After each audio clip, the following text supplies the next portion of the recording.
Hey everybody, Tyler from Valve News Network. Today, we are going to be doing something a bit different. This is the Ketchup Podcast, and I am joined with a confidant, friend, person that works with me a lot on videos, Jackathan Ewalds, otherwise known as Jackathan, in my videos and the community. Say hello, sir. Hi, I do things when I want to. Myself and Jackathan are going to be discussing a lot of what has happened over the last month in terms of Valve. July 2018 was not the most eventful month. However, there were a few things that need to be discussed a bit further, and that's the entire point of the Ketchup Podcast. So let's get started with this month's episode of the Ketchup Podcast. So, John, why don't you start us off with our first topic for today? In somewhere in Dota 2, I can't remember where, there was a little file appeared in the tools called imported asset, and it is very clearly a Half-Life logo, but no one can tell if it says 2 or 3 on it. So there's been a lot of debate over since Tyler's video talking about it came out. You actually brought my attention to this icon about 2.5 weeks before that video went live. Me personally, I'm obviously quite an optimist in the community, and I go towards the more positive outlook of the situation would be. And in this situation, I do think that it is a 3. Many people have, since the video come out, discussed it on r/Half-Life, discussed it on Facepunch, discussed it on 4chan. There's been discussions all over the place about what exactly that number is, and there have been tests conducted throughout the community regarding taking the Half-Life 2 icon and shrinking it down and comparing, taking a fan-made Half-Life 3 icon, shrinking it down and comparing, and it's inconclusive, to be completely honest, because everybody wants to be able to try and prove it wrong, because nobody wants to get back on this friggin' hype train everybody wants off this ride. I have done my own research on it. I have done my own looking into things, and I stand by the idea that that is a 3 in the icon. However, John, you take a different approach with this. Well, I did do the test where I took a full scale 2 logo and 3 logo, and I scaled them down, and all I can say is that you just can't tell at that resolution. The number takes up about 6 pixels, and you can't tell if it's 2 or 3. It's inconclusive, is what you're saying. Yes, it is completely inconclusive. You're not saying one or the other. You're saying no one could know. Yeah, you can't know from looking at it. You just have to sort of see what your mind wants you to see. Yeah, so this logo showed up within the Common Tools folder of Dota 2 as import asset, and most people can assume, including myself, that the entire purpose of this is it's a Source 2 button to be able to import something Half-Life related. Maybe Source Engine, maybe Source 2 related, but it's importing assets into whatever the common tools of Source 2 are. I am of the idea that this logo is a 3, and if this does in fact have something to do with importing assets from Source Engine, then this 3 logo is of a late stage development, a late Source Engine development stage of Half-Life 3, which there is evidence of one's version of Half-Life 3 taking development space on Source Engine directly after Portal 2. But on the topic of future Half-Life games and leaks and that kind of thing, Mr. Ewald, why don't you walk us through our next topic? In SteamVR Home a little bit later, there was an update that added a whole ton of strings and little names and stuff related to Half-Life VR, which is the well-rumored Half-Life VR title. It's been in development for how long? June 2016, the original release of Valve's VR Destinations was the first time we saw HLVR. Most of the strings had already been seen before in other Source 2 platforms, but most of them were added all at once into Steam VR Home, which could mean they're moving in that direction to try and bring all the Source 2 stuff, or bring all the Half-Life VR stuff into a more current Source 2 environment. From the outside looking in, this game seems to have just be any other Valve project where things appear to be in some form of development but never progress past a prototyping stage. Because when you're leaked things, it's very difficult. When you're leaked code, especially, it's very difficult to be able to tell what stage of development this code is from. So essentially everybody usually has the idea of, well, this is prototyping or early alpha or pre-alpha or stuff like that. This has been in development for at least 2 years. There's evidence of VR games being in development, full development, since sometime in 2015. However, we do know that late 2014, early 2015, there were no games for VR in development because HTC actually came out and said something like, well, Valve is developing an exclusive Half-Life title. And Valve actually came out and said, no, we haven't started development on any big VR projects yet. We're still prototyping, we're still experimenting. But at most, that puts the game at about 3-year development cycle, and at the very least, it's a 2-year development cycle. So I think it's safe to assume that it's somewhere in the middle. So this was the update where the imported asset was added. They added the little Half-Life icon, and they also added references to some particle effects. So these particle effects, we know the names of the files, and we know what they're called in like the tools. Obviously, we don't have them themselves. And the 3 of them that were added are particle snow, particle zen particulate, and particle dust motes. And, you got a file name called Zen Spore Precipitation and Zen Spore Precipitation Outer. And then you got the same thing for dust motes. And they're also in a folder called Rain FX. So it's some kind of rain in Half-Life VR. It's some kind of precipitation effect that's done through particles. But yeah, this is like the first time Zen, I think, has been mentioned in any of these leaks directly, just stating Zen. There's really 2 explanations that I can think of when it comes to Zen being in it, and that's either part of this game takes place in Black Mesa, where like different Zen things kind of bleed into the science facility, or you're straight up in Zen. It's sort of nice to think that maybe you get to visit Zen, and I'm sure, well, I think they probably visit Zen. I don't know why else this would be here. It makes you wonder what their interpretation of it looks like an actual Valve Source 2 Zen. I can't imagine it's too far different from Black Mesa's, but I think it'd be funny if it was a completely different interpretation of the same like thing. It looked completely different. That would be really interesting. I think that would be really interesting to see how the original company, but with none of the original people, then you have a bunch of fans working on an older engine, and they both look similar but completely different in style. Particle snow. I mean, you could make that's far too generic. Like, okay, snow, it's in a rain effects folder, so it's some kind of precipitation. Yeah, and the first thing you want to do is you want to connect that to Arctic, Borealis, or whatever, but it's just a thing you have when you're making rain effects. Like snow falls from the sky. That's just a thing that happens. So then you have Zen Spore Precipitation, but then you have Zen Spore Precipitation Outer. Well, Dust Motes also has an outer. That could just be related to how the system is set up. And then there's a few things that have been added since the last time I've taken a look at this. C markup volume tagged AI, C markup volume tagged AI, HLVR, C entity instance, entity class, interactive debris, AI markup VR. Half-Life. So I was gonna say Half-Life 2 already has a dedicated entity for dust motes, and like CS Militia uses it. That's like the only map I can think of that uses it is CS Militia. The thing that's interesting to me is how it has to do with AI and the interaction of the debris with AI. What if it's like it's dusty and like an NPC around you like just kind of like waves their arm in front of it? Like they have like a line of sight that matters with the dust and all that. That's possible. I mean, that's when you want to make like really advanced AI. That's kind of a next step is to interact with the environment like truly. So the passenger physics push thing, the hell is that? What does that mean? Well, the only thing I could think of with passengers would be like vehicle passengers, like. Episode 2 was big on that with Alex in the car. But a physics push. So, like, the passenger themselves have an animation to push objects out of the way while also still being a passenger in a vehicle. You could have, like, like speculation, but you have, like a character in a car who, like, is, like, clearing the way for you as you drive, like, dynamically. Oh, okay, so it's not 2 people riding in the same car, but multiple cars. Maybe. I don't know. Yeah. I mean, we haven't seen anything else related to vehicles, so who knows what that means. So there's Vortigaunt stuff. Glad to see them coming back.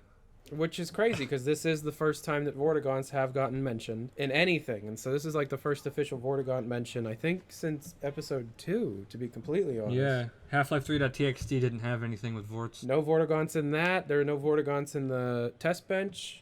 No Vortigaunts in Robot Repair or Steam VR or none of the. So this is the first time Vortigaunts have gotten a mention since Ep 2. So we have Start Hurt Glow, which I'm not sure what. It could be if they get hurt, they glow, like to represent that. And obviously the zap stuff is self-explanatory. They power up and then they shoot. Heal Glow makes sense. because that's what they do in Half-Life 2. Yeah, they can. Well, they recharge your suit power, but it's the same thing. And at one point, that was going to be something different, right, Jack? You want to talk I about have that? a theory. Okay, in Half-Life 2, the Gauss gun was cut really, really late as a usable, like, playable player weapon. How late? I would say like within like 2 months of the game going gold, so like September 2004, like really late. There, retail maps in the final game still reference the Gauss gun, like when you spawn. Like it tries to give you the Gauss gun, which shows how late it was. And there's this cut sequence in a Nova Prospect level where a Vortigaunt is supposed to charge your Gauss gun to let you blow open a cage that he's in. And I feel like the Vortigaunt armor charge feature might be a continuation of that because they didn't have the Gauss gun anymore, so they just made it through the suit power. By the way, so here's an example of something that's already existed in the past. The zombie pop head crab. That is a thing from Source Engine, right? I think so. I think there's a chance, I might be wrong, but I think there's a chance when you kill a zombie and you like shoot it in the body, the head crab will come off and yeah. Well, that's exactly what that is, but it's just, was that exact named entity or... Well, it's just a function that happens. I don't have the code in front of me, but it might be called pop head crab for all I know. Zombie toggle head. That could be body group stuff, like, or well, it's an animation, so that is yeah, weird. right. Like what the fuck is that? It's like different heads that it goes between, or one or the other, because it's a toggle. Well, if it's an animation thing, maybe it is back at Black Mesa, and it's like you watch the head crabs attach onto bodies. It's a good question. I think it would be cool to return to Black Mesa to see how they. I would really love to see that. Oh man. Like a full Source 2 envisioning of Black Mesa. It would be interesting. So, going back to the list of leaks, we also have a.a. blind zombie sniff, which is a thing that happens in Half-Life 1. Zombies do sniff. Well, NPCs can smell things, and it can use that to detect enemies. I think there are some enemies that they're marked as like bad. They have like bad sight, and they rely on smell more. But in gameplay, you really don't notice. But it is a thing there. It's more of a testament to Valve's attention to detail, even though you never notice it. But this is it's an animation of the zombie sniffing. That's the AE prefix. So this is more of a thing. But this is obviously more having to do with the stealth mechanics that we mentioned earlier. Mm-hmm. I can totally see that where you're trying to like stay still and you see the zombie come up to you and like sniff your general area, something like that. I can totally see that being a really tense gameplay moment. Like blind zombies. Like you have to like be quiet and not smelly. Yeah, and maybe that has something to do with the pop head, the toggle head. Maybe certain zombies can see, certain zombies can't, depending on if there's a head crab on their head or not. Yeah. I mean, we really don't know. And we're not going to know until they announce or release something. And I'm hearing things that it's this year, but I heard things it was last year, and I heard things it was the year before. So that's every Valve behind the scenes thing. They say it'll be this year, and then they say it'll be next year, and then you'll hear it'll get shelved. Yeah, just so many times. Uniform burst. I have no idea. Yeah, it's not tied to an animation event or an act or anything. I mean, I think someone mentioned that it might be. It's not. It might be like an entity, or it could be a command. And also it's not uniform as in like a Barney would wear a uniform. It's just the burst is the same every time. It's yeah, or it's the same in all directions or something. Yeah, it's farther down you have break uniform burst, which breaks the function or entity. Yeah, it stops it. Volumetric fog support, that's self-explanatory. There's volumetric fog support. Act is a prefix that we've seen many times in the past. Act is something that the player does. Well, no. In VR. Well, in VR, yes, but in history of Valve stuff, no. History of Valve stuff, no. In this specific case, the descriptions of the Act VR commands almost always have to do with really polished and detailed interactions between the player and objects, and this is no different. It has to do with VR pistol long clip-in chamber and VR pistol long clip-in chamber, clip-in slide back. And that's just, if anybody's played something like H3 or Pavlov. It's just really detailed gun interactions, because this is a VR game, and the entire point, the biggest thing that many people have learned in VR is if you want to be able to keep a person immersed, anything that makes sense to be able to be done needs to be possible. If there's like an object in the world that the player walks up to and tries to pick up and it isn't possible to do that, you're immediately reminding the player that this is a game. You have Class Zen Foliage, which is once again another pretty direct Zen reference. This was actually the first one. This is from June 13th. This was the very first time we saw Zen referenced, I think, since Jesus. When was the last time Zen was referenced before that? I don't think ever, if I'm... Yeah, not since, like, Half-Life Source. Well, I mean, characters, the way that they sort of got around Zen in Half-Life 2 was they made up some stuff about how Kleiner found out how to use this border world as a slingshot instead of having to go through it. And I thought it might be cool to revisit Zen. That's like the only mention is that someone talks about it in Half-Life 2. And so somehow Kleiner in his garage fixed it, and you just sort of gloss over that because they didn't want to make Zen for Half-Life 2. Because Zen, they are very, very open, especially recently, about how Zen was the biggest disappointment of Half-Life 1. Valve says that. So then you have particle weapon effects, muzzle flash SMGs. That's pretty much just confirming that there will be an SMG. Wow, what a shock. Yeah, I've never seen that before. Yeah, prop HLVR weapon energy gun clip large. This is the fact that there's an energy gun in the game. Doesn't really surprise me whatsoever. Exactly what they mean by energy gun? Do they mean the Combine gun from HL2? Do they mean just like a general, like a laser gun? Yeah, doesn't matter. The thing that pops up once in a while is the idea of different sized clips. Large clips and small clips have been in the past. There's large pistol clips, there's large SMG clips in the past that have leaked, and now we have an energy gun with a clip, which is large. So there's different sizes of clips, and exactly how those tie into gameplay, I don't know. But I have a feeling that they're going to make the inventory system, quote unquote, the weapon bucket, make a little more sense. Maybe there will be a limit to the number of weapons the player can carry at one time, because there's a limit to the number of weapons you can attach to your body at one time, and maybe the different sizes of clips. Maybe it's like a little inventory management system like Deus Ex or something, but it's actually physical on your body. Like if you have large clips, yeah, you don't have to reload as much, but you don't have as much space for other stuff. Maybe. Yeah, it's kind of reminiscent of in Half-Life 2. They originally had a system where all the weapons used like a centralized system of ammo, like large, medium, and small rounds. And you'd have to you didn't have artificial scarcity or inventory management, but if you ran out of small rounds, that's it for all the weapons that use that. And then while we were recording this, I'm going to play a little bit of us finding it. But July 27th, there were some more stuff found. Jack, why don't you go over what was found, other than the logo? That's not new. On the 26th, there was an update, and among all of the things added, they added references to a creature called a reviver. What it seems to be able to do, given that there is a sound called zombie revived, electrical buzz loop, it seems to me that the reviver will revive enemies and with electricity somehow, like a Frankenstein's monster kind of thing, and send them back into battle.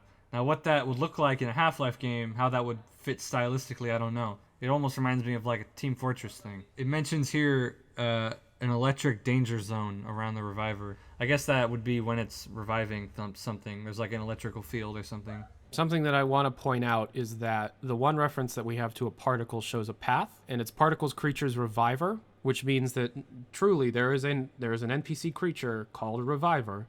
This isn't just based off of, a zombie is revived and we're extrapolating the idea of a reviver. It is called the reviver within the files. Now, it's not called a zombie reviver. It's not really a Valve idea of things being revived. However, in Half-Life 1, a cut feature was that Vortigons could revive fallen allies. Like, you kill a Vortigon and another one comes up and revives it, and it, jumps up back alive again. But that doesn't really mean anything. None of those people work there anymore, so it doesn't really matter. Some of them do. But yeah. Most of the people don't work there anymore. They probably don't remember something so specific. And while mentioning that, I would like to talk about that a little bit. Most people, including myself in the past, have thought, well, old garb is gone, Valve that we love is dead. And to an extent, that's totally the case. But there's a lot of, and we'll probably touch on the Rich Geldrick stuff in a little bit, but there's a lot of people that go around and scream doom and gloom about Valve and how it's over and they're dead and there's a lot of internal problems and they'll never be able to recover from it. They can obviously recover at any moment. They really could. The issue is there's a lot of very deep systemic problems just in how Valve functions. And personally, I have heard things from people regarding Valve. About midway through 2017, they started having meetings talking about how they're self-aware in their issues and they want to fix their issues. And there were things put in place between late 2017 and now where they were like, okay, we really have to keep the last 10 years from happening again, which does give me some hope. Obviously, actions speak much louder than rumors. However, like, I have heard that from multiple people. Like, I have triangulated that fact that I have triangulated that rumor that Valve is aware of their issues and they're taking measures to correct them. But the idea of things like, Laidlaw's gone, Beckman's gone, Doug Wood's gone, Kelly Bailey's gone, your traditional Half-Life developers are mostly gone. But I should also say, most of the longtime level designers are still there. Like Aaron Barber, Dario Casali, David Spare, Dave Riller, Randy Lundeen. These people made some of the most amazing set pieces in Half-Life 1 and 2 and the episodes and Portal 2, and they still work there. But no, yeah, so I mean, we've pretty much gone over everything that has leaked in HLVR, but the final thoughts on HLVR before we move on. I have high hopes for it. I have heard that Valve currently has, and John, you've heard similar things from other people, that Valve currently has a few late-stage development things in-house. Like Greg Coomer in October 2016 said 3 VR games, and no, he said when we talk about stuff next year, no one in this room will be unhappy, and that's almost been 2 years ago. And we're still unhappy. And we're still unhappy. I try not to be old Valve News Network where I show my optimism. I try and make myself unbiased, and that usually comes off as cynical because people are used to the optimistic Valve News Network, and the optimistic VNN is legitimately who I am, right? But you got to be unbiased. But this is a podcast, so from a personal standpoint, I am quite hopeful for the future of the company. It'll never get back to the point of them releasing game-changing things every year. It'll never get back to that. However, you have to realize that I'm of the mindset that the only real problem is Gabe. And I've not really talked about this, and I probably won't go into it, but I have a theory that one of the major issues is just the cult of Gabe. I really think that Gabe should step down, give Eric Johnson or somebody else the reins and see where the company can go. The whole idea, and I guess we'll just go into the Rich Geldrick stuff. But the whole idea of all the stuff that Rich Geldrick, in case you guys don't, John, can you, just explain what the hell I'm talking about? Okay, Rich Geldrick was a guy who worked at Valve from 2011 to 2014, which is around the time Portal 2 launched and when CSGO launched and was announced. And so that was a lot of people think that's the last time Valve was doing anything because of Portal 2 and such. And he wrote hundreds of tweets about his experience at a self-organizing company. And he never says it's Valve because he wanted to avoid press attention. That really worked out for him. But if you looked on his LinkedIn, the only company that could be described as self-organizing was Valve. So every time he mentioned that, it was probably Valve. There's one tweet in particular that really, really affected me. Other than find the creator of smaller press outlets and wine and dine them. That one hurt. But the one that really affected me was the idea of leaking fake employee handbooks that make the company look a hell of a lot better than it actually is. And he worked there around the time the first employee handbook leaked in the first place. Now what's funny is Valve hosts that handbook directly on their website. They leaked it, quote unquote. It's a PR piece. It's a PR piece to be able to number one, convince the public that they're great, and number two, convince potential employees to work at Valve and trick them into working there. Now, I do want to stress one thing that I've learned in my research, and that is Rich Geldrick worked during the worst period of time at Valve. Period. The worst time. He worked from 2011 to 2014. the first massive layoff took place in the middle of his work. I've heard many stories about the 2013 layoffs, and I guess now we can publicly talk about it because Rich just talked about it. There was this thing that happened where there was a massive disagreement between essentially two different, I'm going to call them branches of the company, resulting in essentially one of the branches, which was like half the company at the time, just getting canned. The thing about Rich's tweets is that he makes it sound like it's all calculated by the executives or the executive. And I don't know, I don't really buy that, but I feel like what he's saying is accurate, that it was like that. But whether or not it was on purpose, I can't say. I can personally speak to the idea of Valve does not have the ability, even the highest ranking employees, because there are ranks. There is a directing arm that totally exists. It's Gabe Newell, Doug Lombardi, Eric Johnson. There's one other guy I forget the name of, Robin Walker, and there's like people there that totally have power over everybody else because, I mean, it's Gabe Newell, Eric Johnson, Doug Lombardi, Robin Walker. Come on, like, of course. You know, here's my argument as to why it's not always cold and calculated months ahead of time, because they're never able to do any kind of third-party relationship ever. If it was truly a company that was so like cynical and conniving and planning, to be able to think that Valve inserts people like Fallout 4 Institute situations to like control employees months ahead of time, if they were really capable of planning that far ahead to control their own employees, I have a feeling that things like The Crossing or one of the third-party Half-Life episodes or Turtle Rock in general would have been handled a little better. Well, Gabe certainly has all the power. He can do whatever he wants with anyone. I'm sure other people have like lesser power, like you were talking about with Eric Johnson, Doug Lombardi. I feel like Gabe, I don't know how apt he is to use the power to cancel anything. Like we don't really have a way to know that. And my first thought is to think he doesn't use it that much, but he could, for all I know. And the thing that Rich said about taking the small press out to wine and dine was kind of depressing, because that's what they did with you, like February of last year. Valve ain't going to Gamescom. I'm still seeing articles pop out by some quote-unquote journalists about how Valve may be attending Gamescom because Valve GmbH is on the attendees list. However, I mean, like, it's a limited liability company specifically there for tax and legal reasons. Yeah, it's just there so they have to pay less taxes. They set up a company in a country where foreign companies are taxed by their home country and not by the host. So, like, if Valve were to have a branch in Germany, they would have to be taxed, like, by American law. But America says that American companies overseas must be taxed by the company they're in. So Valve sets up a little fake company in Germany. They don't have to pay taxes in America, and they don't have to pay taxes in Germany, because it's like an American company and also an American company in a foreign country. So no one pays any taxes. So on the subject of Gamescom, I can see why people might think Valve would be at Gamescom, because Valve has a big history with Gamescom in the past. Like, for example, Portal was like first shown at Gamescom in like 12 years ago, and the next year they showed TF2. And in 2008, they had a big Left 4 Dead tent, and you got to play that there.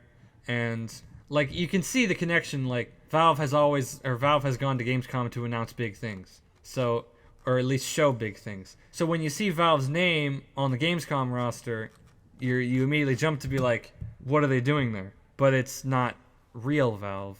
And the thing that nobody pointed out, and I didn't even realize this until I just connected the dots, the International is the same weekend as Gamescom. So, like, the International is slowly turning into like BlizzCon, but for Valve. I mean, you still have the Dota 2 competition, but you have like everybody at Valve there talking about stuff. And last International, we had leaks about CSGO stuff, and we had leaks about some VR stuff because just people were talking to Valve employees. So yeah, I imagine a day in a couple of years when Valve has released the things they're currently working on where the International kind of turns into a Valve convention. Something that I want to talk about, though, is this gigantic Steam scam that's going on.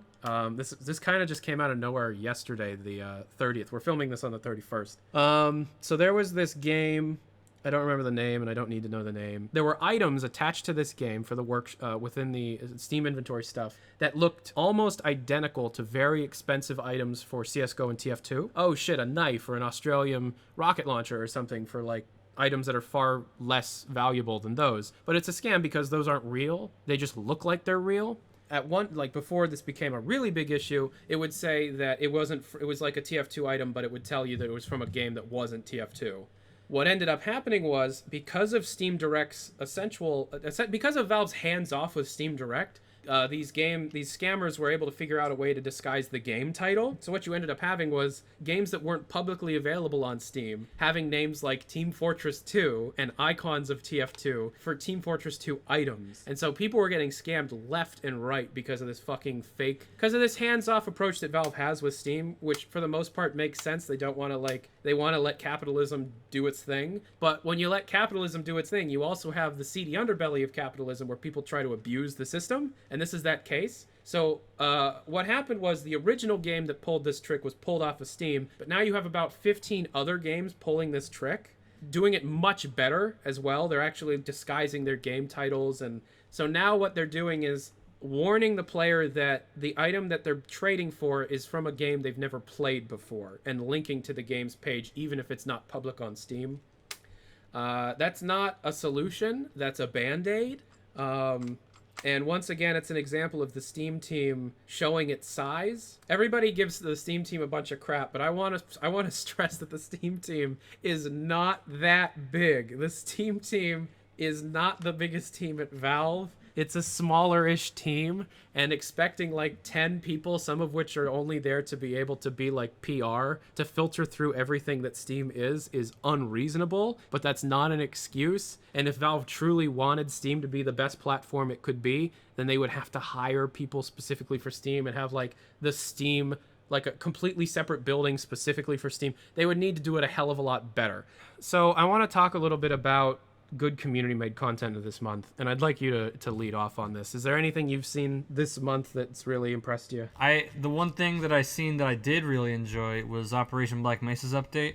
So Operation Black Mesa is a mod that is like Black Mesa, but it's for opposing force, and they have a different mod called Guard Duty, which shares assets, which is Blue Shift. They moved to the Counter-Strike Global Offensive branch of Source, which I'm really excited for because that is a very advanced version of the engine. Has a lot of like cool lighting effects and a lot higher limits just in terms of models and just textures. All the limits are raised on that version. Other stuff that I saw that I really liked. I talked about a lot of it. Community Catch Up, Jabroni Brawl was great. The other thing that I really want to touch on is Run, Think, Shoot, Live is always a website that people really should be paying attention to if they're a big Half-Life fan and they want more content. That's something I really want more people to know about. I feel like even though Philip is the most prolific community member I could possibly think of, he definitely does not get as much credit as he deserves for like preservation of custom content. Yeah, he is a stickler for preserving every Half-Life custom-made thing. So for those that don't know, if you don't know, there's a website called Run, Think, Shoot, Live, and it is a library of what I think we can guess to be like 80% of every piece of custom content ever made for a Half-Life related thing that was ever made public. In levels, custom levels. In terms of levels, custom levels. And it's an incredible website. He'll come up with different ideas for mapping challenges. Like, you're only allowed to have a room of this dimension. You have to make a level out of this small of a room, or it has to be themed around this idea. And he'll put up money, like hundreds of dollars multiple times a year. NECA toys and ECA toys. Yeah, he really, and I mean, to be completely honest, some of the stuff that gets put into those contests are not great, but I've never played, they're called VILs. I've never played a mapping challenge by Run, Think, Shoot, Live that doesn't have at least one phenomenal piece of custom content. There's some real talent out there that Valve should pull from if they ever do start publicly talking about game development again. You know what could be fun, just unrelated to this podcast?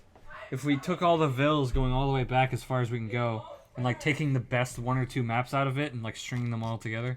Wouldn't that be cool? Yeah, that'd be cool, but we would only really be able to use it for personal use.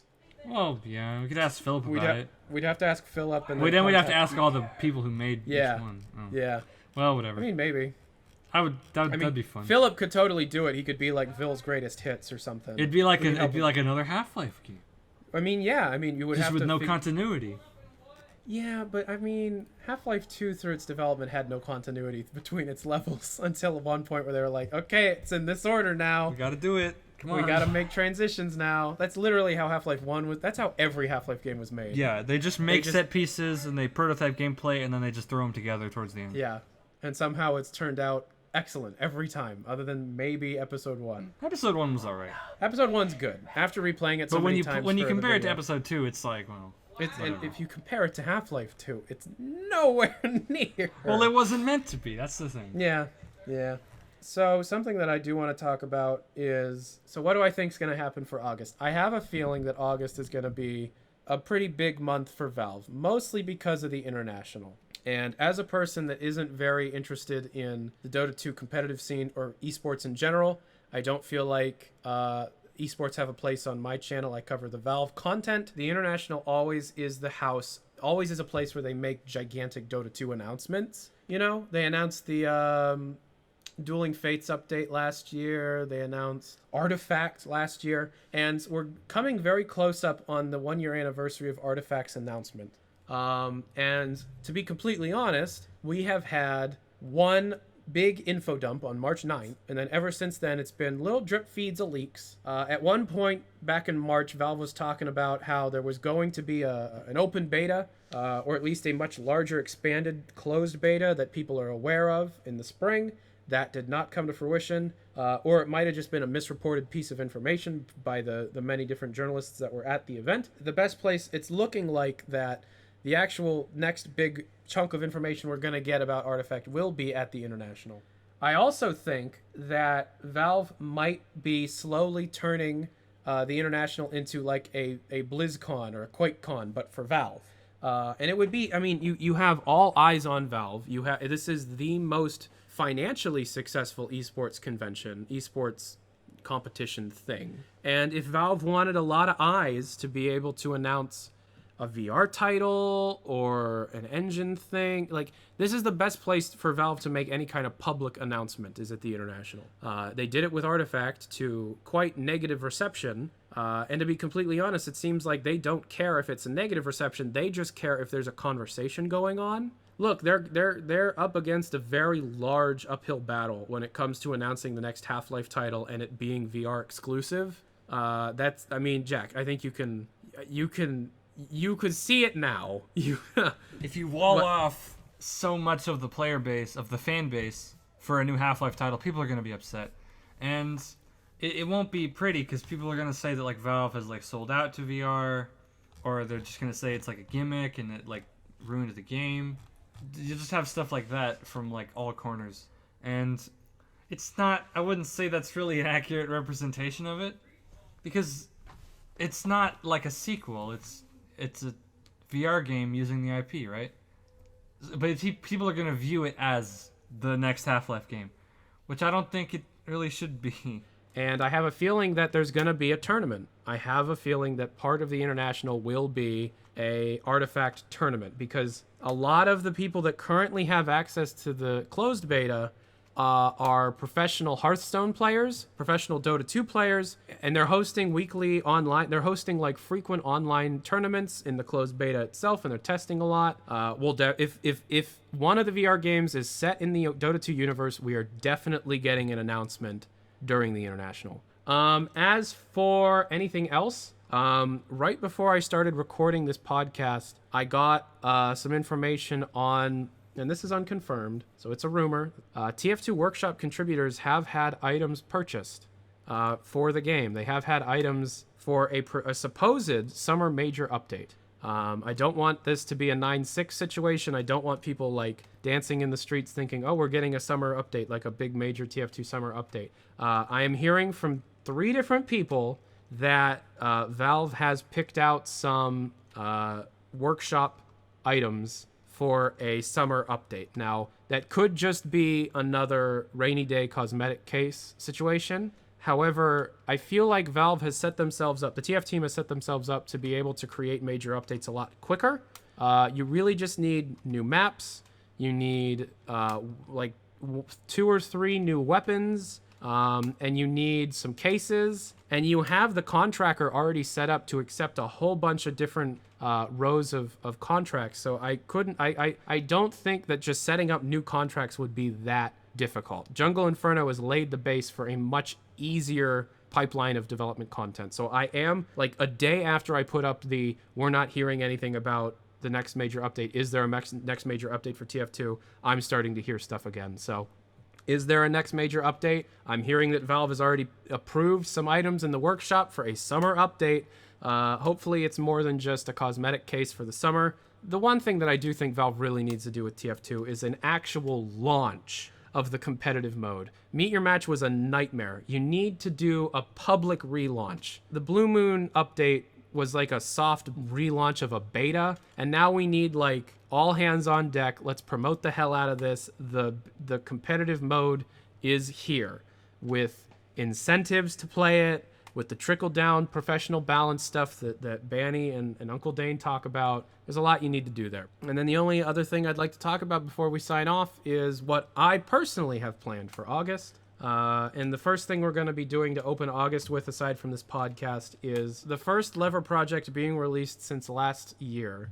We are finally releasing another Lever project. It'll be out. One of the first videos of August will be about Beta Episode 1. And Jack and I and the rest of Lever have been working very hard on a lot of different things. And the Episode 1 project is... the build is done, right, Jack? It's been done for like a week and a half, and I'm just working on the video. And yeah, so look forward to that. I played Episode 1 way more than I ever wanted to. Yeah, me too. But we're done for the most part. I just need to get the video done, and that'll be out. Half-Life's Prey will come out in August. And then we're also going to open August with a Counter-Strike News Network, because that's the only other one that I need. Oh, there's also Steam stuff. I have a couple videos planned. I just need to get caught up with all the news and all the projects that are done. That includes Half-Life's Prey. That includes History of Episode 1, Unused Content of Episode 1. And something that I do want to talk about a little bit is that once I'm in a state where I'm caught up with all of the news going on, I'll start experimenting with other stuff. So once I'm caught up with the news, you might see a Nintendo News Network video or a Bethesda News Network video put on Valve News Network. That totally will happen. So yeah, that's about it. I think we've covered pretty much everything we've wanted to cover, right? But yeah, if you like this format, if you like this kind of stuff, let us know. We would like to be able to have guests on. So if you're a member of the Valve community that's fairly prolific or well known and you'd like to be on this podcast, feel free to reach out. Yeah. So if there's anything you'd like to be able to see, if there's anything you'd like to be able to see talked about next month, if you don't want to see this podcast, you can unsubscribe. And thank you very much for watching. I'm Tyler, and who are you? You know, sometimes I forget that myself, Tyler. But I'm pretty sure my name is Jonathan. All right. So yeah, thanks for watching, everybody. It's been the Ketchup Podcast for July 2018. But thanks, everybody. Peace and hair grease. Doop doop doop doop doop doop doop doop doop doop doop doop doop.